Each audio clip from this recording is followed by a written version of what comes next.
And in 1986, by selling of the power, they figured the Hoover Dam actually paid for itself.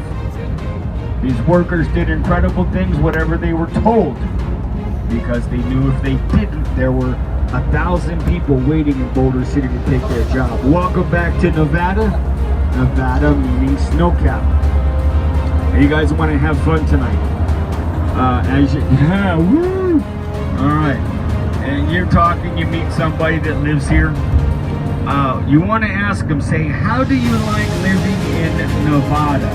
Say Nevada, and watch them lose their mind. Oh, I know. They actually had a discussion, a debate. It is pronounced Nevada, all right? But say Nevada and watch them lose their mind. Oh my God, it's fun.